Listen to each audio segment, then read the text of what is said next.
தொடக்க நூல் ஆதியாகமம் 17ஆம் அதிகாரத்திலே முதல் வசனத்தை எடுத்து வாசியுங்கள். ஆபிரகாமுக்கு வயது 99 இருந்த பொழுது, ஆபிரகாமுக்கு வயது 99 இருந்த பொழுது, அல்லேலூயா. எத்தனை வயசாயிட்டு? சத்தமா சொல்லுங்க, எத்தனை வயசாயிட்டு? 99 வயசுல ஒருத்தனை போய் பார்த்து, ஐயா நல்லா இருக்கீங்களான்னு கேட்டா என்ன சொல்லுவாரு? சொல்லுங்க, என்ன சொல்லுவாரு? இப்பமே 50 வயசுக்குள்ளேயே என்ன நல்லா இருக்கீங்களான்னு கேட்டா போவாம இருக்கங்க. அல்லேலூயா. 99 வயதான ஆபிரகாமுக்கு ஆண்டவர் தோன்றினார். இன்னைக்கு உங்களுடைய வாழ்க்கையில தோன்றுகிறார். ஒருவேளை இந்த ஆபிரகாமுடைய மனநிலைமை எப்படி இருந்திருக்கும்? அவருடைய மனநிலைமை என்ன எப்படி இருந்துச்சுங்கிறத நீங்க வேதத்துல தயவு செய்து புரிந்து கொள்ளுங்கள். நீங்க நல்லா கவனிச்சு பாருங்க. 17ஆம் அதிகாரம் இந்த முதல் வசனத்தை பிறகு படிங்க, அப்பதான் உங்களுக்கு புரியும். அல்லேலூயா. 15வது வசனத்தை படிக்குமா?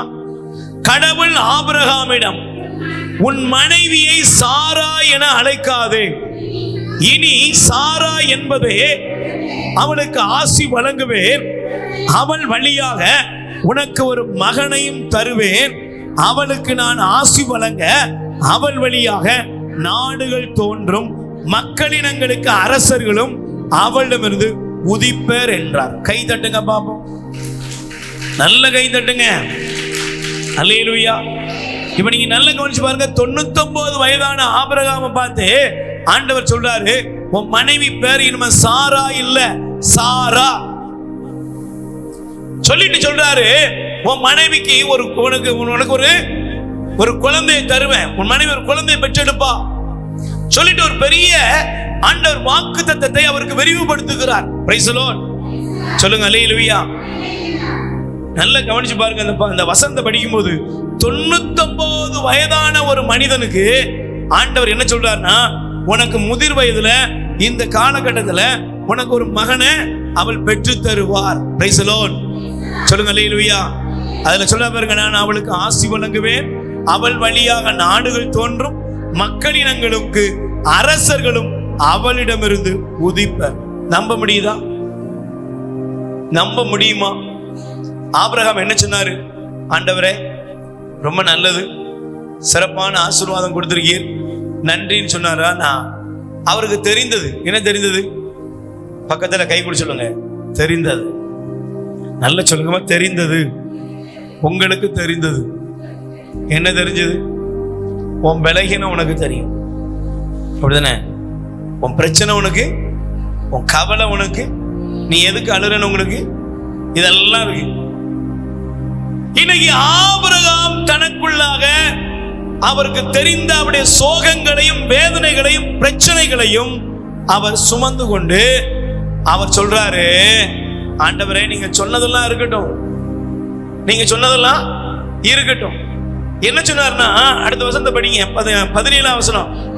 ஆபிரகாம் தாழ்படிந்து வணங்கி நகைத்து, 100 வயதிலா எனக்கு குழந்தை, 90 வயது சாராவா என்று தமக்குள் சொல்லிக்கொண்டு கடவுளிடம், உம் திருமுன் இஸ்மயேல் வாழ்ந்தாலே போதும் என்றார்.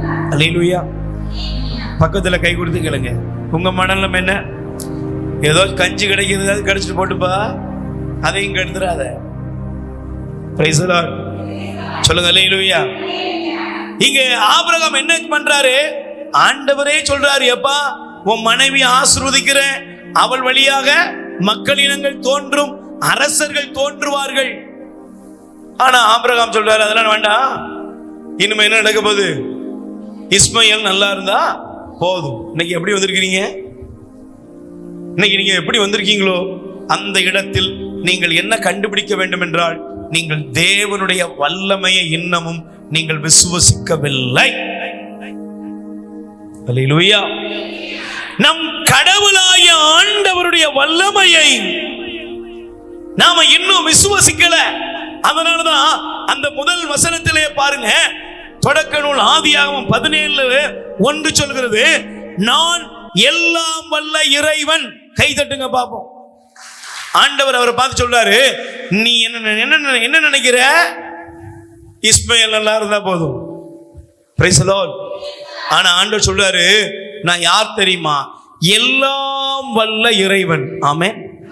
பக்கத்துல கை கூட சொல்லுங்க, உங்க மனசுல உள்ள எல்லா சூழ்நிலைகளையும் மாற்றுவதற்கு தேவன் வல்லவர். மனசுல மட்டும் இல்ல, வாழ்க்கையில, சூழ்நிலையில எல்லாவற்றையும் தேவன் மாற்ற வல்லவர். உயிர் வாழ உணவளிப்போம். இரக்கத்தின் ஊற்று கத்தோலிக்க தியான இல்லத்திலிருந்து பிள்ளைகளால் கைவிடப்பட்ட வயதான அப்பா அம்மாக்கள் 100 பேருக்கு தினமும் அவர்கள் இருக்கும் இடங்களுக்கு உணவு கொண்டு போய் கொடுக்கப்படுகிறது. அன்புக்குரியவர்களே, உங்கள் பிறந்த நாள், திருமண நாள், உங்கள் இல்ல வைபவங்கள், இறந்தவர் நினைவாக நீங்கள் உணவளித்து உதவி செய்யலாம். உங்கள் அன்பு கரத்தை நீட்டுங்கள். ஆண்டவர் உங்களை ஆசீர்வதிப்பார். எங்கள் முகவரி: இரக்கத்தின் ஊற்று கத்தோலிக்க தியான இல்லம், புன்னைக்காயல், தூத்துக்குடி மாவட்டம். அலைபேசி எண் 9894118201. கடவுள் உங்களை நிறைவாய் ஆசீர்வதிப்பாராக.